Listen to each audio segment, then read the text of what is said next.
when the 23rd accuser came forward, there's a footnote in that that mentioned, and it was put in there by Busby, that would be the plaintiff's lawyer, that Watson had agreed to settle with the other 22 for $100,000 each.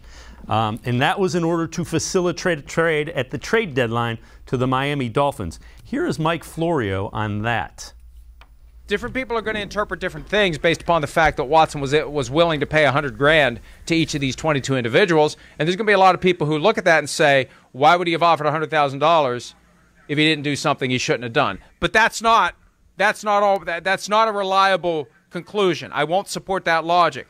Sometimes it makes good business sense to purchase peace, treat it as a transaction in order to get past this and move forward. He wanted to play last year for the Dolphins, so this was part of the price to pay to go play for the Dolphins. And that makes sense. Sometimes, and see, this is where it gets me, right? Because I watch Florio. I watch him all the time. So sometimes he comes on and says, listen, Deshaun Watson, you got to settle this. You got the money. Go ahead and settle it, Deshaun. And he gives you a brilliant point as to why you come away thinking, you know what, maybe he should go ahead and settle this, right?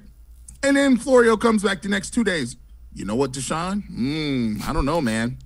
$100,000 to 22 women. I don't think the Browns got what they were paying for in this contract. See, you see how we do that? People that do radio shows are brilliant. Talk shows, we brilliant because we could give you an argument for both sides.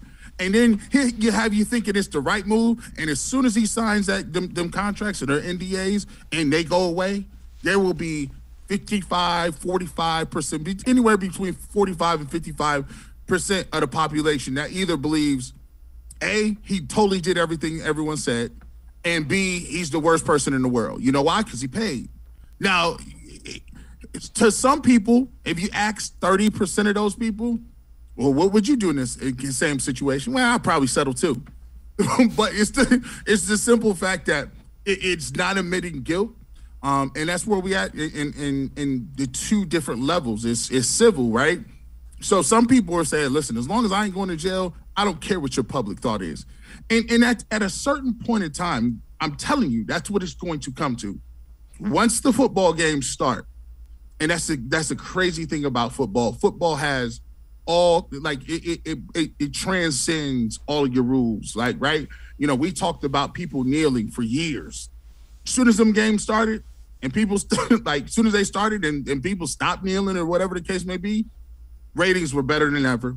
They never waned. People say, I'm never going to watch again. Come on, man. I done watched the Cleveland Browns be terrible for my whole life. You think that I'm just going to stop? Like, I can't, like, I'm going to watch my team. I'm not going to not watch Nick Chubb because I don't like Deshaun Watson. I'm not going to not support Myles Garrett because Deshaun Watson happens to be on this team. And I think the NFL knows that. I think the Browns know that. And I think the lawyers for both of these organizations or both of these plaintiffs and the defendants know that. And that's why they're both trying to cut a deal where they can get paid. One side can get some money. The other side can go on with their life. And now it's just a balance of what is that going to be?